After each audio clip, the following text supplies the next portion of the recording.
Hello, this is Russell from Tones of Evil. and you're listening to Capes and Lunatics. This episode of Capes and Lunatics is brought to you by Tweaked Audio. Get awesome headphones, go to tweakedaudio.com and use the coupon code Southgate to get 30% off, free shipping, and a lifetime warranty. Or you can get there through the link on our website, southgatemediagroup.com. This is Luca Perich, and you're listening to the Capes and Lunatics podcast.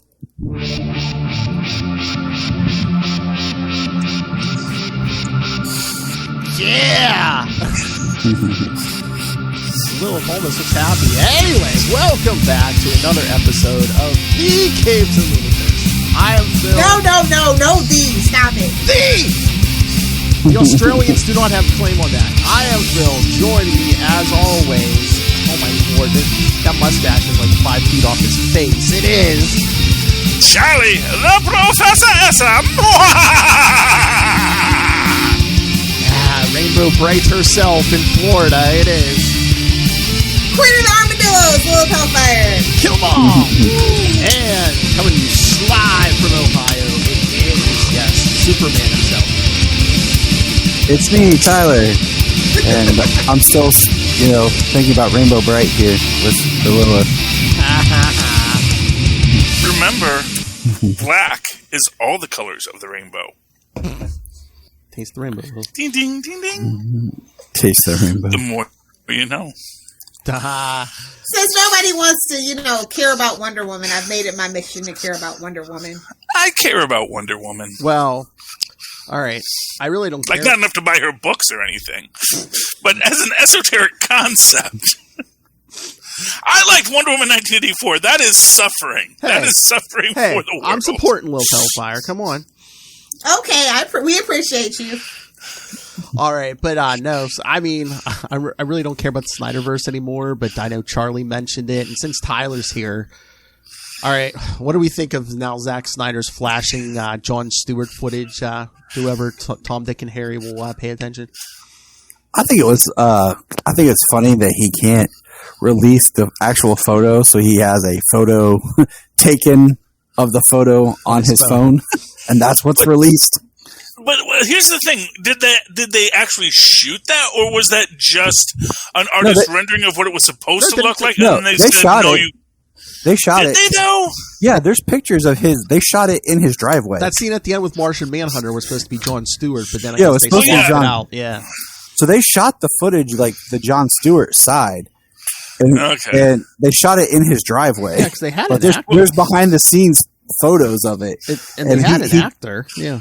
Yeah, they told he told the actor, he said, "Look, I don't know if this will make it in the movie or not." And the guy was like, "Well, okay, we'll do it anyways." So yeah, I don't know. It just he can't do it because of the HBO Max thing. They don't want to tie that cul-de-sac to the rest of the HBO Max universe.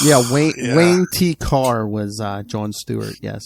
I don't know who that is. I don't know who that is either. So look at his IMDb. He doesn't have much. Well, look what they did with Ray Fisher. So I mean, he was probably hoping. He's probably hoping this was going to be his break. Well, I mean, no. If it sounds like if they shot it in his driveway, it sounds like it was. He wanted. That sounds like the end of a mansion party to me, but no, it sounds like he wanted to shoot the scene because he wanted to have Green Lantern. They told him from the start, "No, you can't have Green Lantern," and he shot it anyway and did a poorly rendered CGI on it. And then they said, "Okay, well, we told you we're not going to do it," and you got some guy to do it, and it's great. I'm sure he's a perfectly acceptable Green Lantern to do 2 lines in one scene with a CGI outfit on. And, okay, thanks for playing, Like, did we not learn our lesson about CGI and Green Lantern costumes? Like, I thought we had this discussion back in 2011. Well, I could be wrong. Didn't Deadpool warn us? Well, it's just because, think about it. This was all done now. Like, because originally in the original script it was supposed to be Kilowog and Tamaray that were supposed to show up. And then he still wanted to have his Green Lantern tie-in, so he filmed this. He knew better, though. Like, they knew that HBO Max Green Lantern was in development when he was doing this. Yeah. So and that's why they said... You know what? if you wanted He's the a Green spoiled, Lantern, petulant child. There, I said it. If nobody else is going to say it, I'll He say swung for the fences, you know, and it didn't work out. It didn't work out, you know. it. We're all very aware that Warner says is done. Oh, yeah. It didn't make the difference that they thought it would. Look that cul-de-sac is closed, and we're moving on. Look at Messenger. Yes, Tyler sent 2 photos. Yeah, look at them. They're shooting right next to his car in his driveway. Yeah, I mean, okay, and again, that just proves the point. Yeah, yeah, it really suggests that it's that this wasn't part of the Snyder Cut. This was something that he has since added into it. And that's the real thing about this, is we'll never know what the Snyder Cut actually was.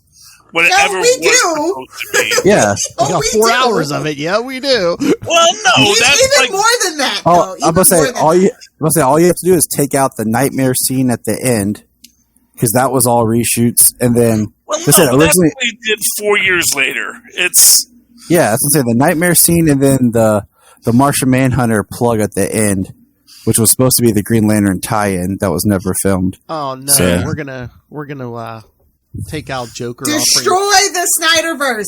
Burn it to the ground so something can rise from its ashes. Let it go. Release the Shazamiverse. You mean the Black Adamiverse? Let's just be real. I want my big red cheese. Doing the floss. It's the Rock versus Zachary Levi. Yeah, okay. It's the Shazamiverse. It's the Black Adamiverse. Sorry to bring Well, it that's fine too. Well, then you get that nice mix. You get a good redemption arc for Black Adam. There's lots of things you can do.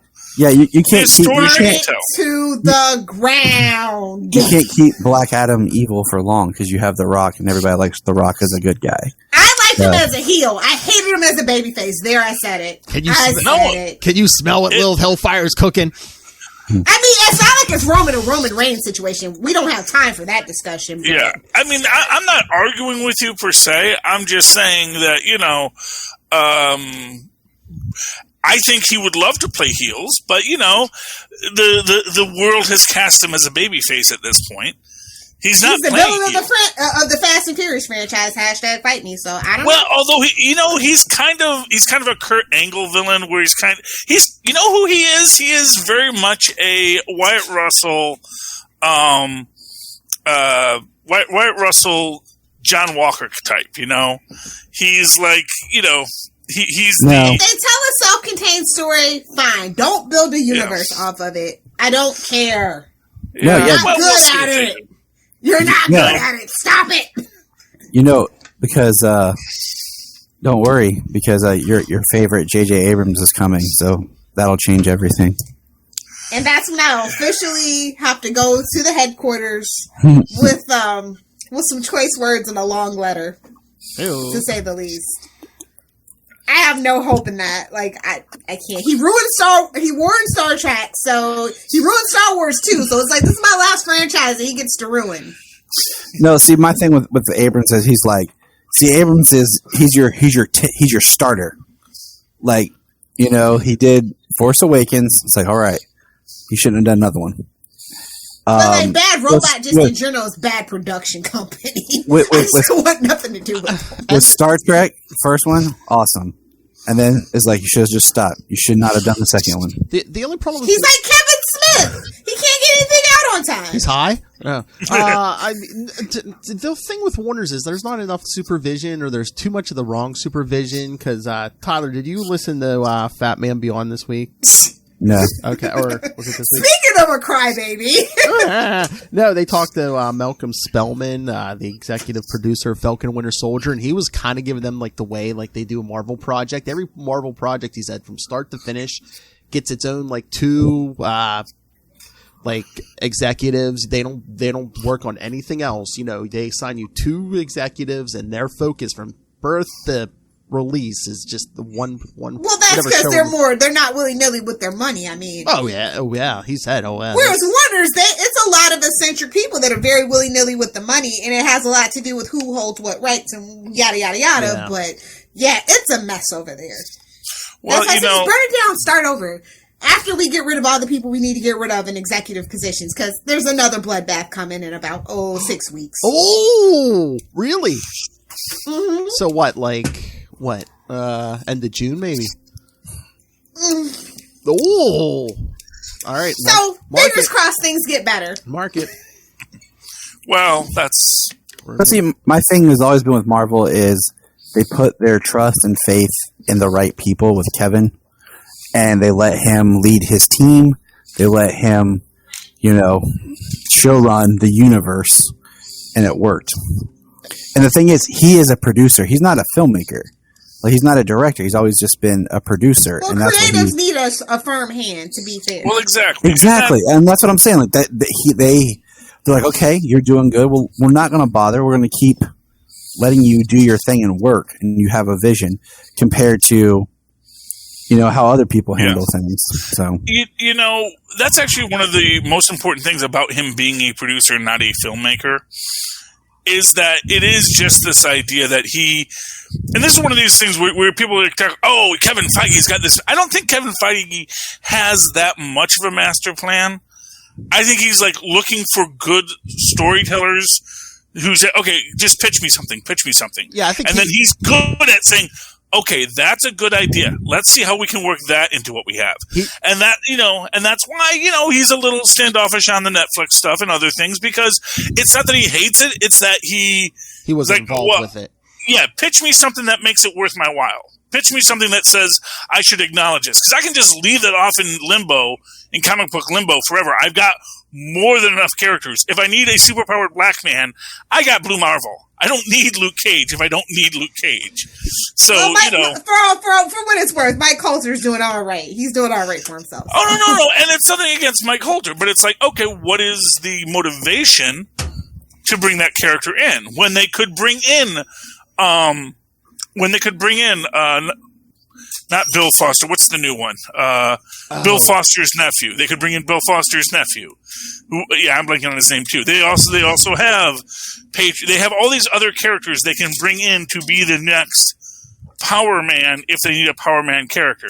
They have other Kung Fu characters if they want to bring in another Kung Fu character. Oh, yeah, nobody's asking for Iron Fist. Well, yeah, look, sorry, Connor. Well, yeah, look, they're doing Fist. Shang-Chi, so yeah, they got plenty they can pull from. Yeah. Oh, but did you see? And it's not to say they can't bring in Iron Fist. It's just like, okay, well, what is my motivation to do it? There's no motivation on that one. All right, sorry. All right, but that's a nice segue. Did you see what Mickey Rourke was saying this week? He was saying there's was it the writing or the acting sucks in Marvel movies, probably because they're not returning his calls anymore. And well, I mean, they did cast him, so he does have an argument to say the acting sucks. And that was early Marvel too, so they gave you a chance and you blew it, buddy. Don't be bitter. Yeah.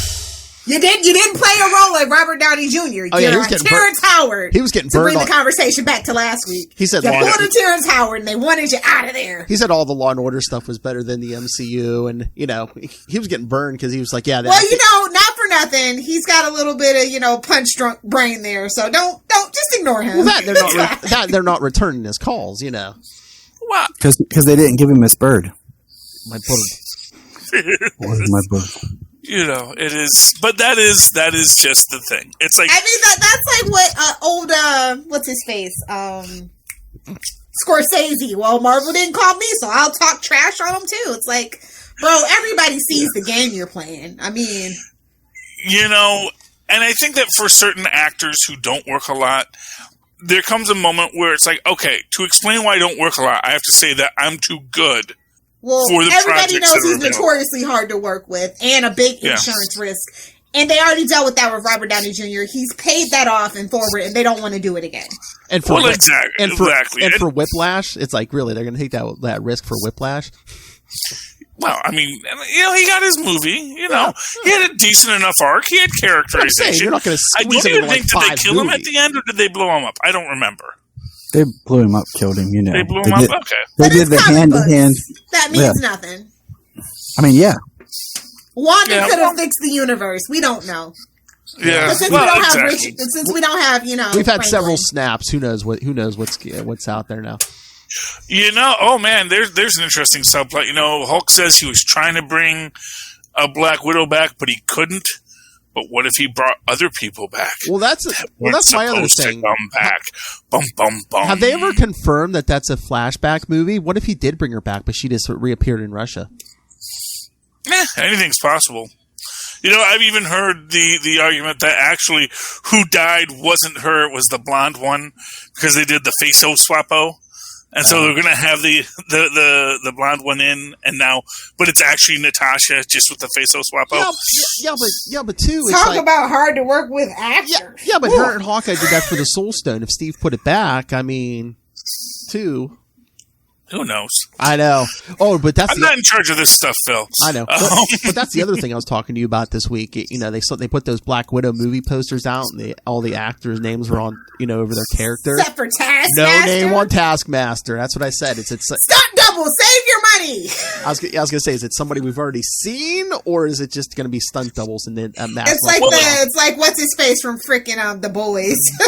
Well, what I noticed about it is that what in the war? Snake Eyes. Is that you can get good relative heights on everybody.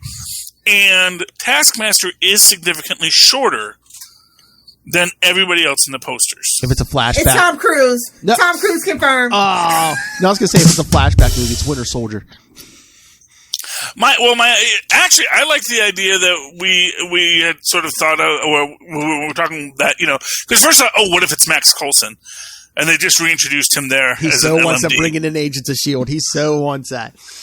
But even beyond that, the idea that actually Taskmaster is a sentient android, and they do have, like it could be, I believe one of them is Sputnik, is the sentient android. It's the Russian sentient android. There could be a sentient android that can mimic everyone's skills and does all these things. And is your perfect soldier because it has a button that you can turn it off with. We don't need no more Big Hero 6, Charlie. I'm sorry. I'm just saying, well, you know what? I'm just saying it's a possibility. We see that the technology in this universe has advanced to that level. It certainly makes much more sense than injecting some idiot with super strength and then have them decide, I don't want to kill who you want me to kill. It's like, no. That's why we gave you the super strength, so you could kill the people we wanted you to kill. We didn't do this so you could overthrow the Empire. That would be ridiculous. Well, that's how it happens, though, so, And that's exactly, this is why you stop giving it to people. You give it to a nice, reliable AI. Yeah. Oh, wait, that can we not talk comics for a second? Did anybody that worked hear out for Spiral? John Connor. No, not yet. What? Okay. I want Spiral. to. Oh, that Saw movie thing? No. Yeah. I want to. I'll say that, Lilith. It's interesting. I'll say that. It's not what I expected, but it's better than what I expected, if you know what I mean. But it's better than Jigsaw for me. If you like Jigsaw, you probably won't like this. But if you didn't like Jigsaw and you were looking for another way to reboot, this might be the movie for you. Give me 5 minutes with my kids, and I'll make you something more interesting than Jigsaw. Oh, burn! I will say this, is that ever since I learned that most serial killers, it's really technically all sex stuff, I just need to know that to me, I can't watch any of these things without thinking of them watching it. It's like, yeah, work out that puzzle. It's just really disturbing at that point. Once you get that puzzle. You can never get that out of your mind, and it ruins all serial killer movies for me because, that's just the way serial killers are, generally speaking. It's like, Freud was right about the sex. I'm here for the gore. So the traps are really good, though. I will say the traps are very hyper realistic. So if you're not a gore person, there's definitely money in the production. Finally, because we're not putting it out every Halloween. That was a nice thing about it. I mean, I didn't go to the theaters to see it, so I don't know what movie's going to get me to go to the theater. So it's not going to be what we got the trailer for this week. Venom 2, Let There Be Carnage. Big mistake, Sony. I'm not going to see Venom 2 in the movie theater. I'm not doing it. You're going to have it on VOD in 2 weeks because nobody cares. Well, but shout out to the struggle wig that got fixed. Shout out to them for fixing that. Yes. I'm going to say this right now. I may go see Cruella de Vil in the theater. I'm fully vaccinated. Why the heck not? My kids will be fully vaccinated in a couple of weeks. Why the heck not? Although no one else probably got them hooks in him, y'all. They just... It's a fascinating It looks like it's I won't say it's a fascinating tale. It looks like it's a fascinating tale. I can't get behind the backstory for a woman who skinned puppies to make a coat as a dog mom. I just can't do it. Oh, okay. That's and yet people, Lilith is so against but skinning people is just fine. I don't know. Yes, it is. Where's your line? Dogs are pure and innocent. People. Now, if she was a Buffalo Bill killing people, yes, I'm here for it. But she skinned puppies, bro. No redemption. As the owner of to be fair, she never actually skinned any puppies. Well, she wanted to, and that's even worse. You don't know what those the puppies outsmarted her, and she's this big evil genius. Okay. I want a mammal. But to each his own. I am not for the Disney villains. Maleficent was okay. They didn't need to make a number 2. Number 2 is horrible. So I'm just very tentative with Disney live action stuff because honestly, 101 Dalmatians is the best Disney live action movie from an animated movie, and you can fight me on that if you want to. Before it was the trend. Exactly. I've actually never seen any of these, so I've never seen any of the villain movies. I've never seen any of the live action reboots, including 100. I mean, I've seen clips of them. The 101 Dalmatians live action is from Tyler's childhood, so the only one I'll say the best one they did recently was the one I really didn't want to see, but Janine and I ended up just seeing was actually Cinderella. The Kenneth Branagh. That's a controversial statement there, bud. I thought it was so much well done than I waited on Tangled. I was like, can we get Mandy Moore? Please, for the love of God, we need Tangled live action. I hated Beauty and the Beast, and that was my favorite animated. That was the one I was excited, and then when I saw the casting, I was like, ooh. And when I saw the movie, I was like, ugh. See, and I guess maybe that's my thing here is we're Disney Renaissance kids. You have no skin in the game. With Cruella de Vil, first off, it's not a remake of anything. And it's a villain whose backstory is very grounded. It's a human villain in a human world, and it seems like she's going to be the villain among, the most righteous villain among the villains. It's sort of a, I just feel like it's a prequel kind of to The Devil Wears Prada. I mean, honestly, that's what it seems more like a prequel to. Well, what did you say? But except with sci-fi crazy explosions. And The Devil Wears Prada had explosions, yes. Yeah. The Devil Wears Prada was an action flick, yes. And for what it's worth, I love The Devil Wears Prada. That is actually a great film. Nice mustache, Charlie. Yeah, thank you. Hey, if you guys don't like it, that's your problem. I can't account for a lack of taste. His wife likes it, and that's all that matters, boys. I don't even know if my wife likes it. I saw that. I don't even think I was dating my wife when that came out. Please, I watch my own films, Lilith Hellfire. Whoa. If you can be an adult and have a relationship with another human being, and actually still have your own interests, that's what makes a relationship work. Is we all have our own interests.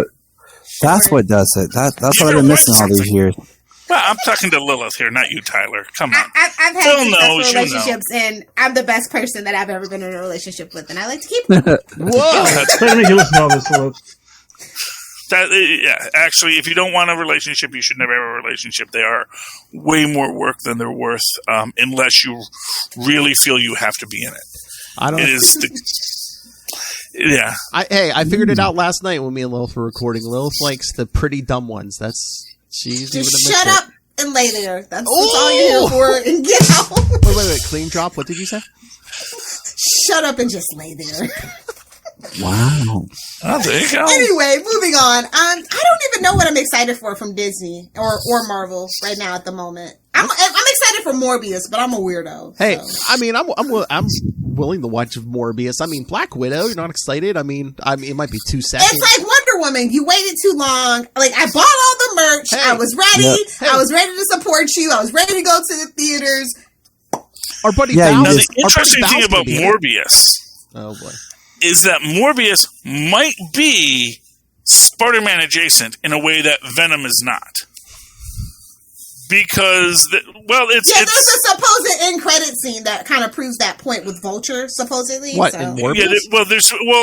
And this is one of the points that people made, is that the Daily Bugle logos are different between them, and one is, I guess, the dailybugle.net. Well, actually, in Morbius, there's actually like imagery of Spider-Man in the background, like people posters of Spider-Man, and then that there isn't that in Venom, and that the logos are different between the dailybugle.net and then the Daily Bugle which is still a print publication in the Venomverse. Well, Venom is the West Coast edition. I mean, I guess they want him to be his own thing, but I don't know how the hell you do Venom without Spider-Man.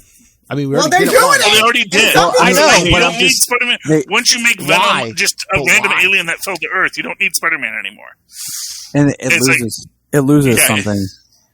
It loses everything, but it's fine. Well, it's the fact that they have Tom Hardy playing Eddie Brock, but that was the hard no for me. But I gave it a chance, and life was okay, but yet Venom sucked. I don't understand it. Suck. It's whiplash.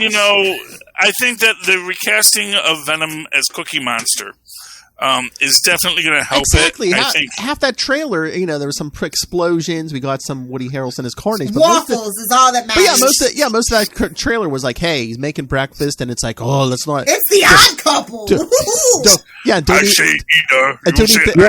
eat the nice convenience store lady. That trailer was just. That's good enough. Dear Sony, hire me.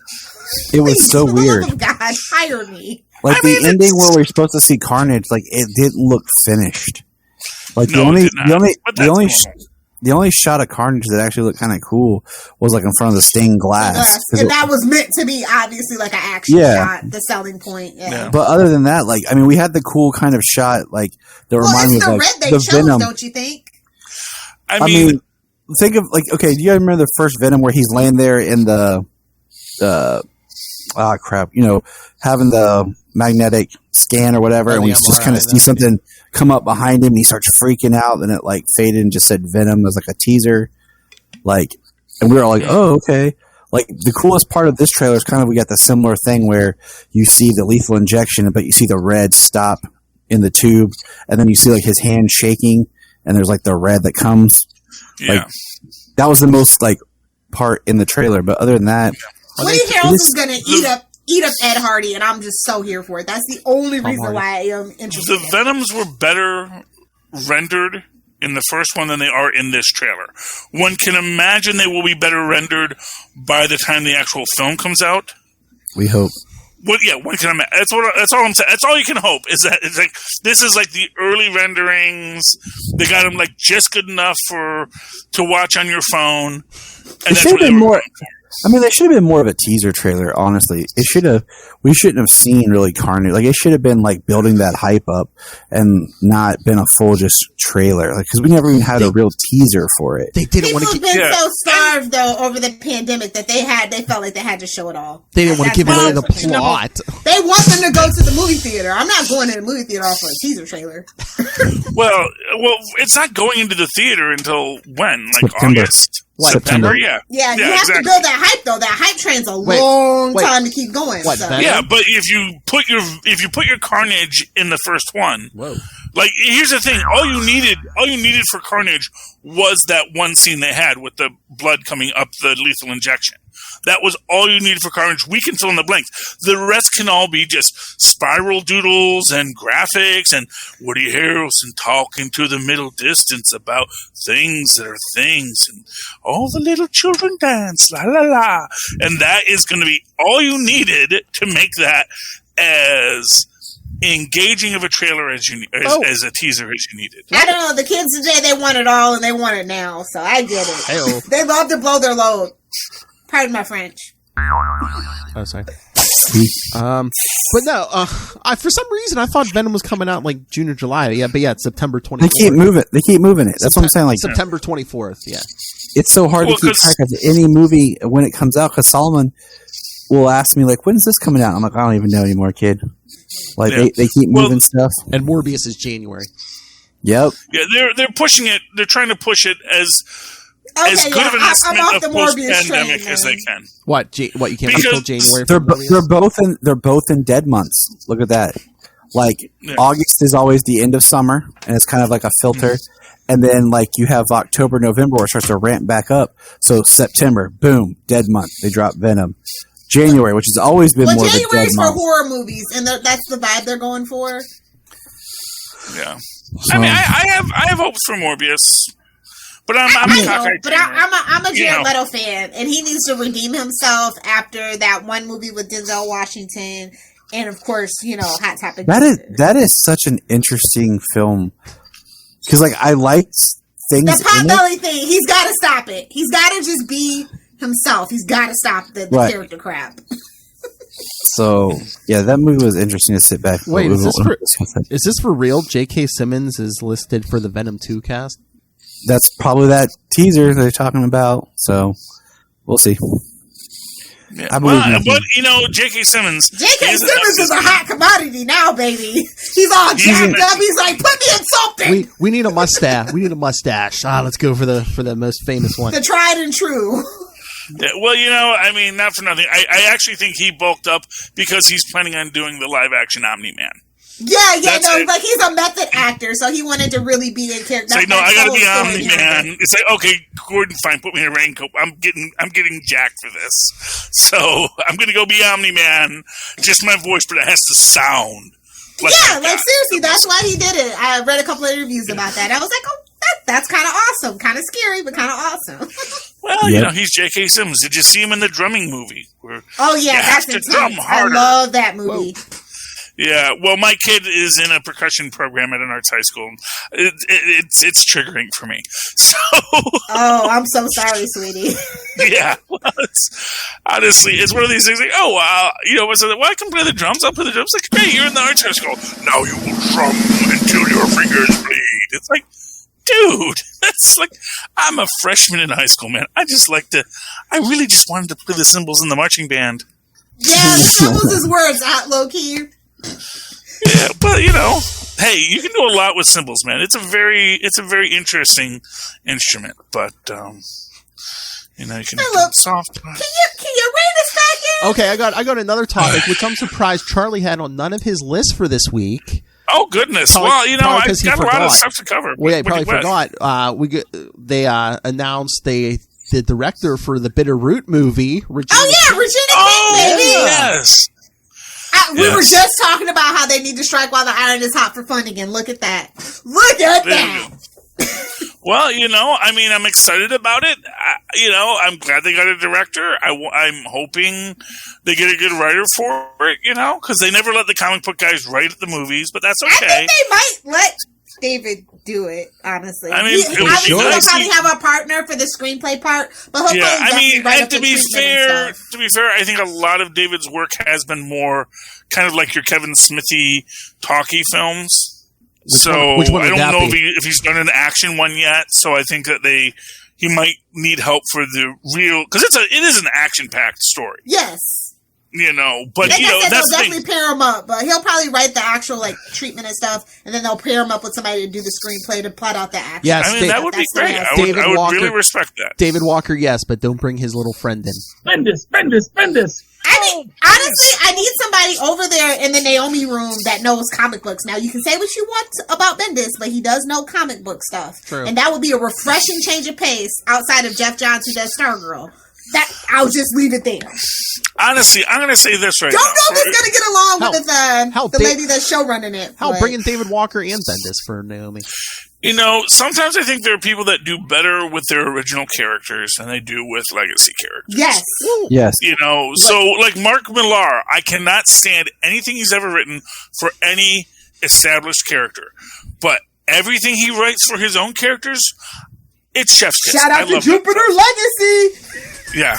Well, I haven't actually watched that yet, and I've heard so many bad things about it. Whoa.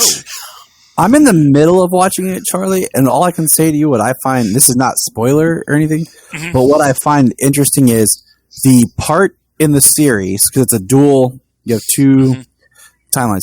You have the flashback sequences take place before the prequel comic series, which is Jupiter Circle, and then the modern timeline takes place before the modern timeline in the regular Jupiter Legacy comic. Yeah. So it looks like they're playing the long game here. And what I told Jania last night, we were watching it. it's if you look at it, it says Volume 1. So what I'm hoping is that they filmed a lot more, like another volume, like another 8 episodes that they released. You know what I'm saying? Because they haven't said like it's renewed for a season 2 or anything. And I'm like, if it doesn't get more than these 8 episodes, it's going to suck because they're building up to the stories that were great in the books. And if they don't get there, then it's like, what was it all for?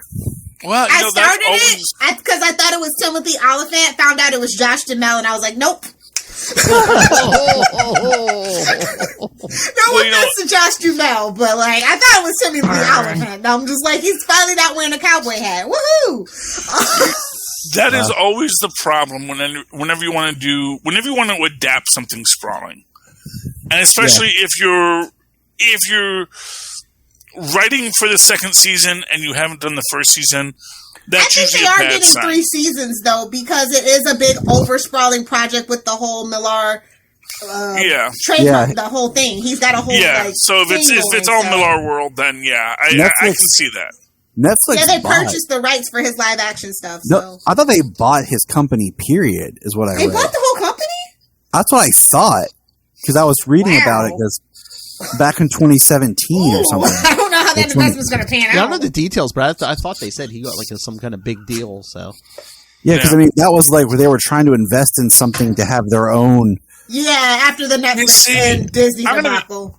I'm going to be honest with you. If I was them and I had that, I would have adapted. I think it's called Super Criminals first, which was sort of like, and I could be completely wrong on the title of it, but it's basically it's a heist film with supervillains in a supervillain world, and it is so beautifully written. It's a perfect heist film, and I get it. Not everyone likes heist films, but I think it's one that's in production or like in the and to me, pipeline. That's the one you lead with, because that is such a. First off, it fits into what the theme is of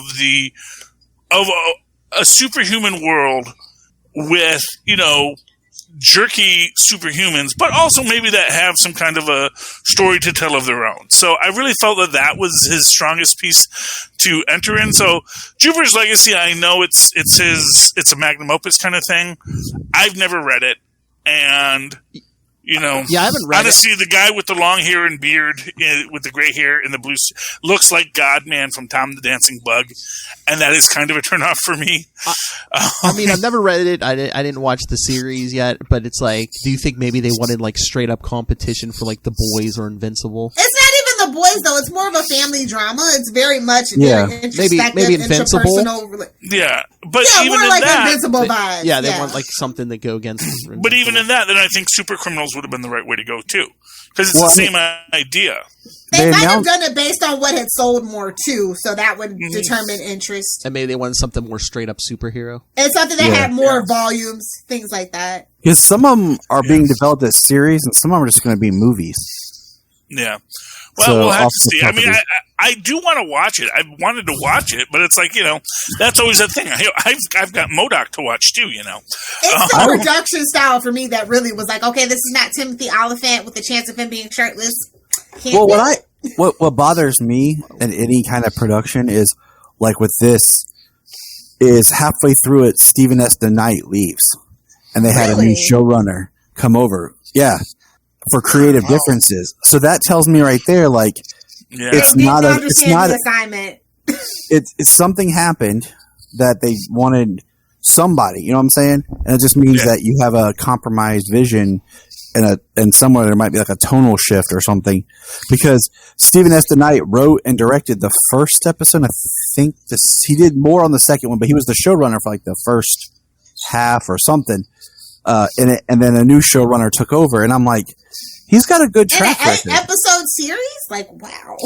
But the thing is, I understand you can have that kind of. See, this is my thing. You can have that happen, but that's got to happen way earlier in production, because that happened with like half of the Marvel animated stuff they were going to do, where they got like halfway into it, and then they realized, no, you know what, this Squirrel Girl, this thing, these aren't working the way that MODOK is working for us. We're doing MODOK. We might still do Howard the Duck, But all this other stuff that you want to do, that's not working for us. It's not our brand. I was going to say this real quick. While we were on the Millar World stuff, I wish they would have done maybe like a independent hit girl movie or some form of like a Kick-Ass 3. Because reading those books and then not having that film, like it would have been cool. Because I feel like that's a recognizable, brand. He like blew his load on that one, unfortunately. Yeah, and I also think that it's probably been too soon to do. And it's not Spider-Man here. You don't want to redo, and that's 7 always years. that thing. It's been 7 years. But still, almost 8 years. I mean, I guess it's possible, but I think there might be worry about has it been enough time yet, especially live action to live action. And it's like this. If they were going to do an animated version, I think you could have a much shorter window. Or if the original was very poorly received, which it wasn't. Well, the first one was. The second one was the one that was the. Well, yeah. Well, I know, but the first one was well received. I love the first one. The second one I like, but I love the first one. Yeah. So, and that's where you get into a problem when you have anything that's positively. I mean, honestly, that was Andrew Garfield's biggest problem was that the first Tobey Maguire was well received, and people kind of were able to overlook the third one just because they liked the first two so much. So that when Andrew Garfield got in there, it was like, he lost a lot of good faith just because. It's what he gets for hating Mondays and loving lasagna. Okay, it's what I know. Deserves. Well, that is his problem. Glad we could work that out last night, Lil. It's actually a BoJack Horseman reference, which I figured Charlie might appreciate. Exactly, and I in some show recently I did a whole tirade about it because I found out that it wasn't Andrew Garfield, it was Paul F. Tompkins who does the voice of Andrew Garfield. For years I thought that was Andrew Garfield. He does the voice on everything on BoJack. I know, and honestly, I think Paul F. Tompkins is so wasted playing Paul F. Tompkins characters. He needs to really. No, I mean it's just I've seen him do Paul. I love Paul F. Tompkins as a character, but he's on the new Peacock series about There's like 7 of them. No. Well, it's the one it's by Fremulon. It's by the people who did The Good Place and Brooklyn Nine-Nine. Oh, okay. It's okay. But he's in it and he plays this Paul F. Tompkins kind of a cross between John Hodgman and Paul F. Tompkins, sort of like a white supremacist Paul F. Tompkins. Whoa! Yeah, it gets a little weird in there, but it's like I love him. He's hilarious as Paul F. Tompkins. Don't get me wrong, but when you realize when you see his voice characters that are so beyond who the Paul F. Tompkins character we know is, like I would love to see that because, like for example, John Hodgman, when he's J.D. Rockaduck in DuckTales, he's still John Hodgman. It's like, it's just John Hodgman playing that character. Paul F. Tompkins becomes a different character when he does voices. And I wish he's the white guy version of Cree Summer. Yes. Yeah, it's pretty cool. It's pretty cool. So, because like Mr. Peanut Butter, you would not know that was Paul F. Tompkins. I mean, when you know it's Paul F. Tompkins, you can hear it's Paul F. Tompkins. But when it's just Mr. Peanut Butter, it is so not Paul F. Tompkins that it's pretty great. I like Paul F. Tompkins. Another great guy who could play Dr. Doom amazingly. All right, we want to talk some comics. Yes! Phil's Comics Corner! I can't believe Rorschach got 8 issues. I didn't read it or anything. I was just coming through. It's still going. And I was just like, 8 issues? What the hell is this? Yeah, what is it, like 12 or something? Yeah, I know. It's still going.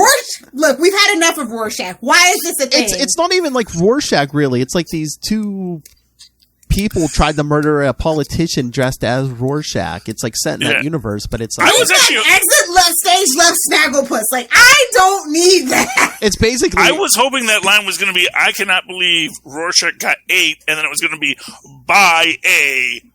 Yeah. A giant plant. I can't believe that's how they ended it. No, 8 issues. I can't believe he got 8 issues. I'm enraged. I read the first one, and I was like, no. Yeah, every issue it's basically just this. FBI or somebody. Yeah, he's just trying to put together this mystery, and they just keep slowly giving you the clues every issue. It's a brand, and DC likes its brands. And like it's not a good brand because it's not selling well. So I'm just like, I know this for a fact. So I'm like, how does this have 8? I guess they already put 12. But Lilith, how do the T-shirts sell? There's no Rorschach merch. There's no more. There's none. No, I feel like that's just a waste of potential there. I feel like Rorschach got kind of killed by the TV series. Yes, I was going to say that. Yeah, that's what happened. Well, he kind of got killed by Alan Moore at the end of the book, too. Well, I mean, like, just that character, because now, like, you change the meaning of Rorschach with that TV series. So, like, if you wore a Rorschach shirt, maybe you're like, oh, it's Rorschach from, the movie. Yeah. And now it's like, no, it's like you're supporting, like, the Rorschach from the like. Which is why I'm like, how did this get 8 issues? Although, to be fair, Alan Moore probably would not object that much to that interpretation of Rorschach that we got there. I just wonder if the meta is keeping this alive because, like, one of the killers was, like, a comic book creator, and then one of their co-conspirators, they revealed this issue, and they literally call him by name. They're like, oh, yeah, Frank Miller.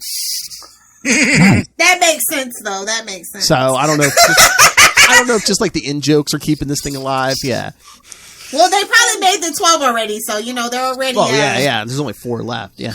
Yeah. So it's not 8 issues. It's actually going for 12. Yeah, no, 8 came out this week. Issue 8 came out this week. Yes. Okay, yeah. I thought it was like, I don't know where we're going with this, but I haven't read them. I'm sorry. I was just I feel like I'm not supported on that. Of the week. I'm sorry. I didn't mean to distract us. Let's talk about good books. We should talk about the bad, too. You should always talk about the bad so the people know. All of them. The people need to know, Lilith, what they shouldn't be reading. And again, it's a Black Label book, so I'm sure someone's looking for, nudity or Batman's dong. They're looking for Batman. Damn! That's why Phil gets the books. I don't need a Batman dong. It's so rare that you get good. Hi, Solo. Hi, Solo. Yeah, Penthouse Comics was a very rarefied thing. Sadly, did not I did want to applaud DC for their Asian superhero celebration because unlike Marvel, they actually don't have a lot of Asian characters. It's like their one deficiency on the market, and I find it odd, seeing as how they like magic so much. Oh, was that this week? Yeah. Well, wait, DC doesn't have a lot of Asian superheroes? Yeah, they don't, comparatively to Marvel. Okay. Well, I guess DC never went into the whole Kung Fu exploitation series, era. So I mean, we got that with Black Lightning, kind of, sort of, but that's a whole other. Well, that's the Black exploitation. See, Marvel being the marketers of the arts, so Kung Fu's popular, make some Kung Fu books. Black characters popular, make black characters. Churn them out. Stan would say, just churn them out. That though, we got Cassandra Cain, we got Katana, we got that one Green Lantern, Tai Pham. The Atom, the other Atom. Yeah, so it was interesting. Yeah. And they had Selena Kyle in there for some reason. I don't know why. Did they have Chinese Superman? No. In the Asian, I like Chinese Superman. That entire Chinese Justice League was awesome. It was, but nobody bought it, ironically. I liked it. It just, to me, it was weird because, like, I understood, like, they called him, like, the Superman of China. Yeah. But I was like, his whole power set and everything was just, it was awesome. It was something different, but it was not Superman-like. It's their idealized version of what a Superman would be in their culture, though. Yeah, right. Well, what it is it's the ultimate, and the idea was that it was the ultimate expression of humanity as a superhuman being. It's basically the Shang-Chi, but like, what if Shang-Chi was actually superpowered? So it's like, it is that focusing of the chi into this way to be, now we can fly, now we have x-ray vision, now we have super breath. And I liked it as an idea, because, I like that idea that, it is just unlocking that other 90% of your brain, which I hate when people say it that way. Yep. But the idea of that, unlocking that higher self. Well, what's that saying? Children could fly if it wasn't for parents telling them they couldn't. So that's kind of that whole idea. Yeah, no offense to the parents in the room. Sorry. That's just the saying. No, my daughter leaped off the couch. She was doing that before we got on here. Like, what's this, it is a $10 book, by the way, guys. But I thought it was actually worth the $10. The artwork is stunning, and the stories are worth it. It's always nice to see them do something. Yeah, I didn't realize it was wanted this week. to get this, and my store didn't have it anymore because I don't think he ordered enough. Yeah, probably did. So. My guy had that same problem. He actually had to pull it from the second comic book shop that he owns. So if I get a chance to go to another shop, I will. Okay, hey Tyler, did you read anything this week? I read Superman. Was it 31? Super Sons, The Adventures of the Super Sons, whatever it is, number 2, and American Vampire. 1976. Charlie, you have company on the American Vampire. I've never read American Vampire. No, that's Vampire the Masquerade. What's the Vampire one you read? Vampire the Masquerade is Charlie S. Vampire the Masquerade is what I read. However, when I was in high school and I was going to have my own independent comic book company, one of our books was called American Vampire. Nice. And it was about, the government recruiting a vampire to be a Captain America figure. But when I realized that could never go wrong. Hey, it worked, It helps if you have, a master of the mystic arts be, his handler. But that's a whole other bag of hammers. But, How is the Superman universe, in your opinion, right now, Tyler? Yeah, Tyler, what do you think of the new team? I like it, but I feel like it's okay, so I thought it was weird when we read them, like James and I talked about them, because how you had Superman and action went hand in hand at first with telling one story. Then all of a sudden you had Superman and action start their own stories. And it was like okay, that's different. Like you just kind of I was like, are you doing the back and forth thing where you have to read action for the second part? But now they're doing their own thing. And I mean, I like the stuff with John and Clark. Yeah. But this book, like the whole aliens, like that whole storyline, I didn't care for. But I like the father and son stuff. I like the idea of John. Like, I really like the conversation about the golden age, about looking at your parents and seeing them, and then because Janine and I had that conversation how we see our parents now really as they're getting older, and we still think of them as being strong, and my dad can do this, but now it's like I have kids who think I can do everything. They're like, "Oh, Dad, you got this." Dad, catch me as I leap off the couch without you. You're already holding stuff, and you're just like, So I'm liking it, but I feel like they're getting started. Like they had to find somebody to kind of get going. And I know they're going to do that thing soon where it's going to be John as Superman and Clark's going to go do the authoritarian thing. So, but only for 4 issues. Yeah, the Superman and the Authority's only 4 issues. But yeah, I guess the John Kent Superman book's like an ongoing. So, and then Action's still going to go. So I don't know what they're doing there. Yeah, so I'm like, okay, but I mean, my favorite thing's been the red and blue Superman, just the short story collections. Yeah, the kind of like Batman Black and White, but it's every story's in red and blue. Yeah, those short stories. Yeah, those are. I can't do anything that says Superman red and blue because of that whole Superman red, Superman blue. I can't. You mean from the 90s? Trauma. That's trauma. You might have liked it, but that's trauma. Electric Superman. Oh, I think that was hilarious. The Electric Superman red and blue. Like I have that issue because it was 3D, and as a kid, it was so cool. I had my 3D glasses to look at it. Like I have that still. Oh, that was a year, buddy. What are you talking about? An issue? That was a year. Well, first it was. No, I mean the first issue where they first split. Oh yeah. Because they did cool, it in 3D. And then it was like the Clone Saga. When is this gonna end? We're gonna split an Electric Blue Superman. What's blue gonna split into? Red and blue. Oh, okay. Well, I mean, I guess it goes back farther. I mean, they had red and blue Superman back in the Silver Age, 50s or 60. So, and then I mean, that's what they did for the New 52 and the Rebirth. Yeah, but no, wink, that's what they did for the whole the Reborn part of Rebirth. That's what they basically did. I mean, that thing in the 90s, though, the interesting thing was, though, is like when he shut down those electric powers, Clark Kent was like a normal human being. He could be injured, he could be shot just like anybody else.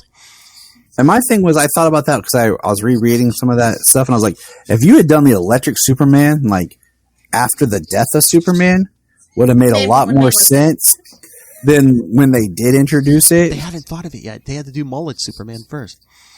So shut your mouth. We don't talk about mullet Superman, and we don't talk about mullet Nightwing. I thought we understood this, people.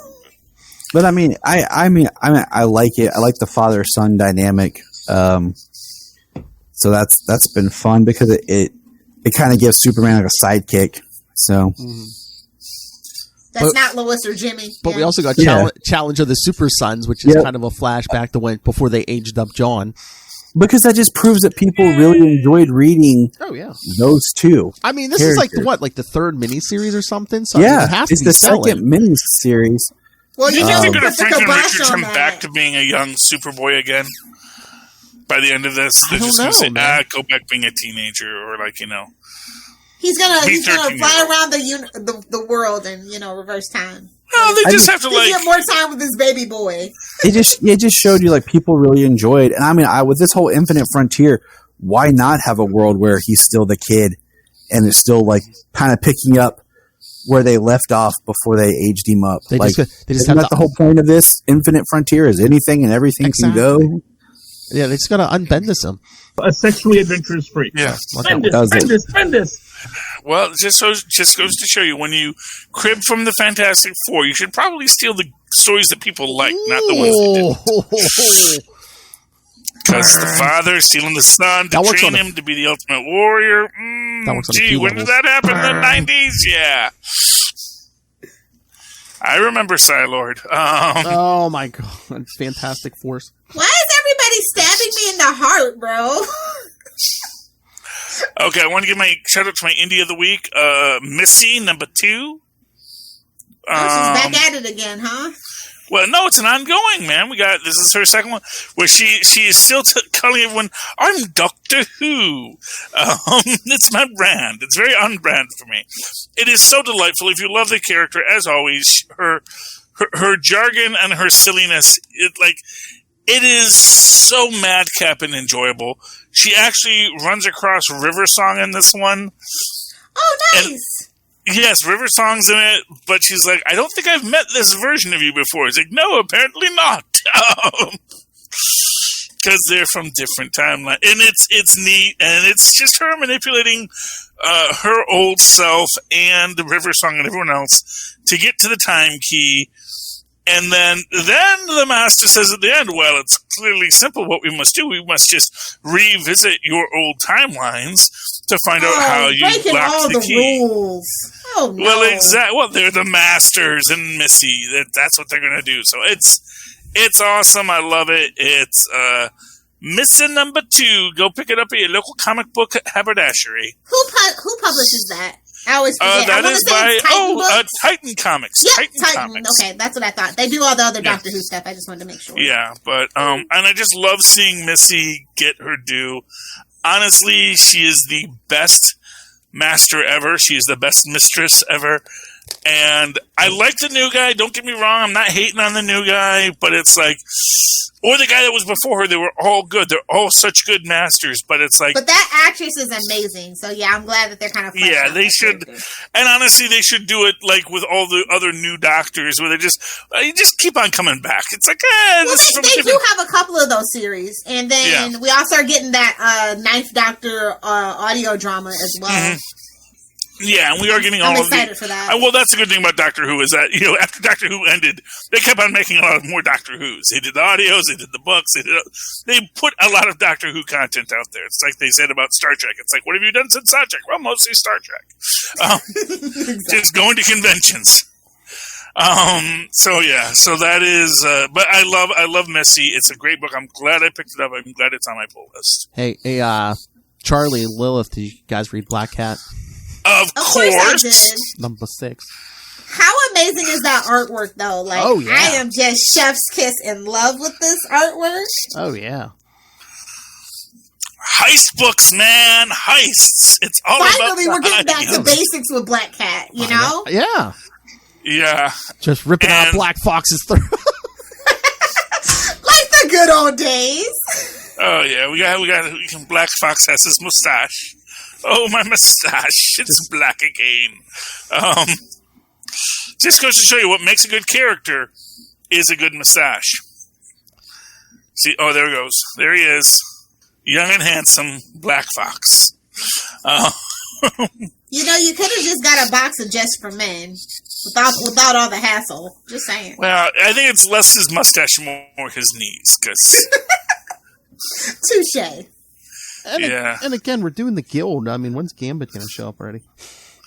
I don't think they're allowed to use Gambit at the moment. That's what it seems and like. actually, It seems like if a you perfect story recall, for him. Phil, the New York Guild is not in It's Renegade with the rest of the guild. So the Thieves Guild as a whole, basically, they're like New York is like New York Constantinople. thinks they're poop. Exactly. Yeah. They're out of concordance with the main Thieves Guild. They do not have the Imperator of Peter. They are simply their own thing. So and that's why they have the Saint. So what you're saying is we're in an era where an X-Man can't bump sales on a book anymore. Well, not Gambit. Call Wolverine. It's like call Wolverine. We'll see. Yeah. Well, then have the X-Men been doing well since? I mean, since they became plant people. Well, I mean, yes. I mean, since they kind of stopped for a while making X-Men comics because Marvel didn't own the rights to them in film, and they didn't want to keep giving away everything to. They never completely stopped, but they really shrunk it down. But yeah, they were like, you're not important to the universe anymore. Send us the Inhumans. Now they announce a new X book every week. Because, I mean, the whole thing was, like, if they create a character in an X-Men comic or did a story, it immediately was 20th Century Fox's. And they just, so Disney / Marvel didn't want to really do much with them because they couldn't really benefit from anything from them. Well, they did that whole reboot-ish thing, and it kind of worked, and then it didn't. And that's where we're at. Sounds about right. It kind of worked. Can I just make a thing here? It's like, how dumb Spider-Man is in this. He trusted her. Well, it's a Black Cat book. It's her perception of him, and not the other way around. Yeah, I'm hoping he gets is kind of a dummy. This. Phil and I talk about this all the time. But and also it's like, he's the Gilded Saint is pulling Manhattan into the vault, which apparently takes time. It's not like an immediate thing. But it's like, gee whiz, I certainly hope that the Sorcerer Supreme of Earth and the world's smartest man, Reed Richards, and like several thousand other people in Manhattan don't object to this. You know? I mean, it's magic. Well, except for Doctor Strange, it's magic, so it could be obscured from everyone else. Well, technically, it's the deed to Manhattan, which means it's a legal issue, which means they need to call in She-Hulk. She-Hulk's smashed. I agree. She's the best lawyer in the Marvel universe. That would be a nice without a doubt. That'd be a nice little team up. Yeah, Black Cat and She-Hulk. Yeah, that would be great. Well, Jen Walsh, she doesn't do the She-Hulk. She doesn't do She-Hulk in the courtroom. Black Cat steals, She-Hulk defends. Yes. Oh my. When she was at Lieber Kurtzman and Lieber Kurtzman and Book, she defended lots of supervillains. That was her gig, because that's what you do. If you're in the field of superhero law, it's usually not the superhero defending is where the money is. Absolutely, sir. Well, but you have to keep people honest. You have to say, did you have a warrant when you searched Sandman's apartment? No. Are you even a police officer, Mr. Spider-Man? No. Do you have any rights in this? No. Is Spider-Man even your real name? It's Christmas Eve. He just let Sandman get away.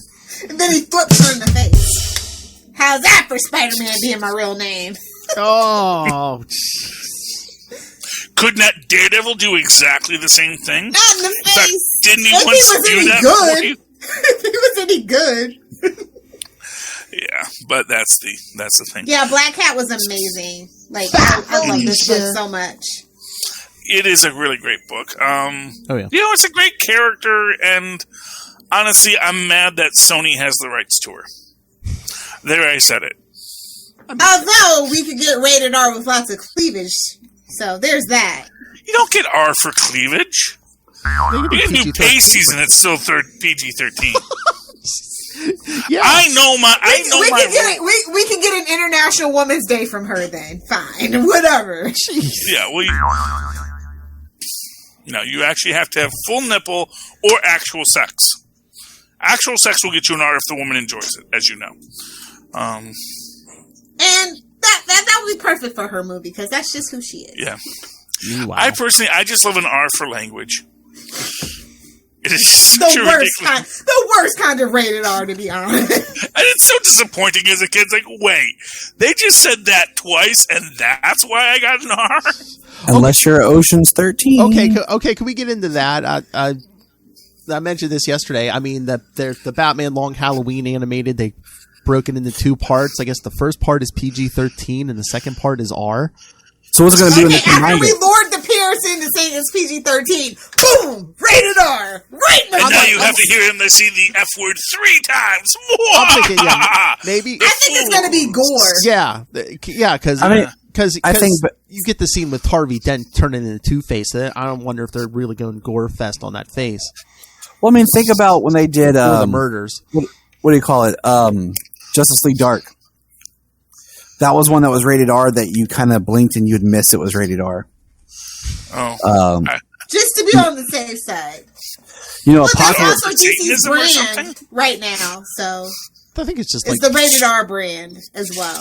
But that's just so weird. It's like a 2-part thing, and it's like one part's a different rating than the other part. Well, my it's 2 different movies. But when they put it together, what are they going to have to rate it R? Just because the one part's rated R? Like, never put it together. I mean, maybe. They always won't do put it together. They want that money. No, I mean, they've done it with the others. They'll release them single, and then a year later, they'll release it as one disc. They did that with Death of Superman, and they did that with The Dark Knight Returns. Disc 1, PG-13. Disc 2, rated R. I mean, yeah, or in the second one, they'll take out one of the F-bombs and make it a fiddlesticks. We need the money, gimme. Oh, pickles. Oh. Whoa. All right. Anyone else have any books, or should we get out of here? Yeah, I got tons, but I got another show to do them on. So yeah, that's fine. I figure Super Connectivity is the home of Heroes Reborn. Charlie answered. Oh yes, can't wait to hear that theory. We'll be tuning in for that. Yeah, Lil's gonna be listening. Yeah, till I go to sleep. True. Sasha said there's also Conan and Star Wars High Republic for all of your old and new nerds. And, of course, classic Fantastic Four. So tune in, children! Okay. I was going to go into a spiel here. All right, kids. Yeah. I'm just letting them know what to expect. It's how you hype a show, Phil. You hype it so they tune in for the next show. So they go, oh, well, I have to hear that show, too. That's how you get a second date. I got to hear what Phil has to say. Exactly. You want to hear what Phil has to say. He has opinions on these things. He bought these books, too.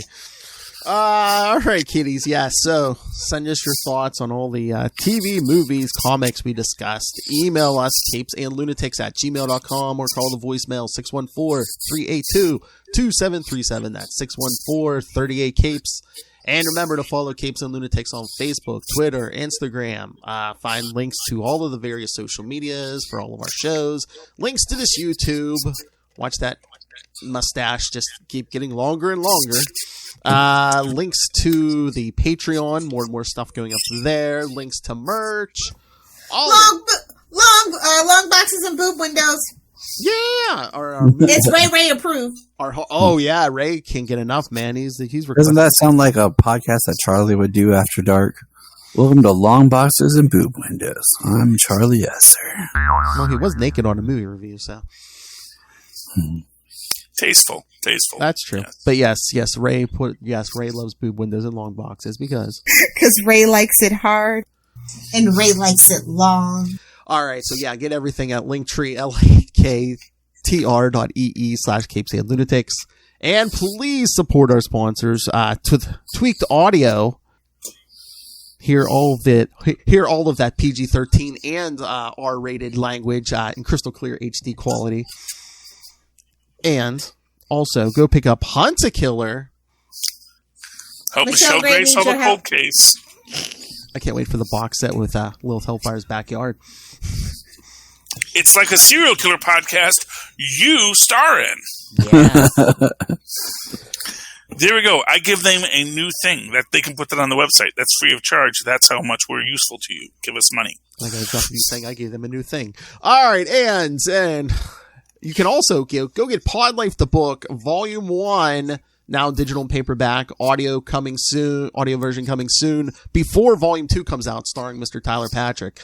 And you can get that on Amazon and more. And when you do, use the link for Southgate Media Group right down there in the show notes. Help us support this show, the network, and that man who is no stranger to PG-13 or R nudity, Rob Master Doom Southgate. Make it rain, so says Master Doom. Please kick me in the pants. Why did your eye drift over to my box? All right. Tyler Patrick, where can people find you in the Krypton Report? Just find us anywhere. Just search for Krypton Report, Twitter, YouTube. We're doing a big YouTube push right now, trying to get more subscribers. We got some things planned for the summer.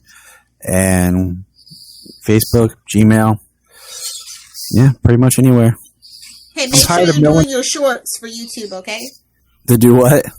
Your YouTube shorts. That'll help you get more viewers. Like the 1 minute vertical video.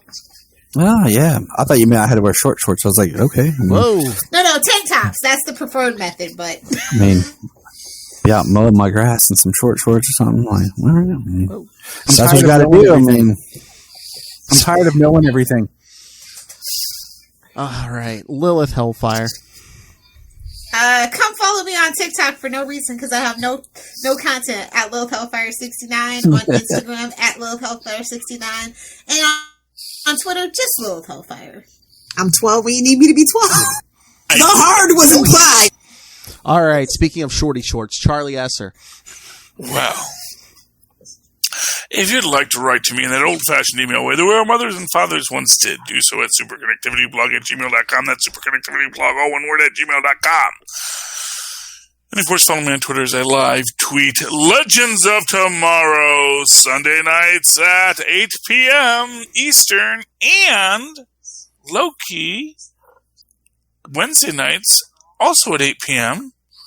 in the near future. Oh, he picked the time. Charlie. He called a shot. Oh, there's a reason for it. You'll learn about that on Super Connectivity. Coming soon at Charlie S.O. CHARLIESL.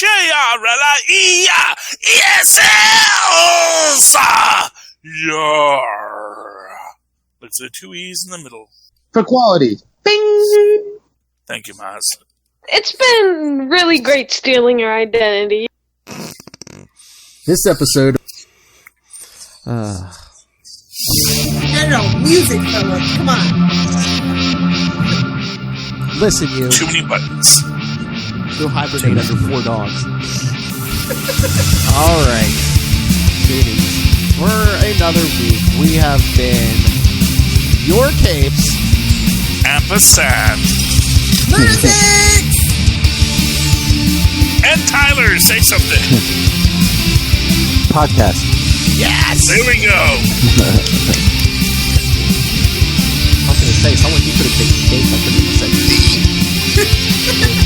That's you.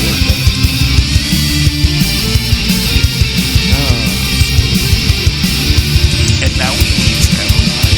It's Lunatics episode 209. Let's record it. You could have just gave the people laugh.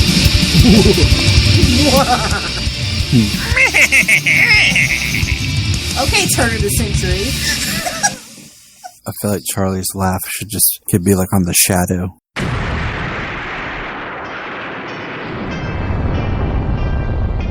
I am Connor from the House of L. And I am Ray from the House of Zod. We are two of the many, many survivors of Krypton's destruction, and we have made our home in Australia, and dare I say, have become Australians, for better or worse. But we have also decided to read Superman comics, read Superman books, watch Superman shows, cartoons, movies, basically everything Superman, and from an Australian perspective as well. Whether you're a seasoned fan, like me, or whether you are coming in fresh, wide-eyed and wanting to learn more like me, then this podcast is for you. Join us for our bi-weekly adventures available on all good podcast catchers. So just search for Last Sons of Krypton, a Superman podcast. We'll be coming to you from Australia or some cosmic dimension, wherever we are that week. Up, and away.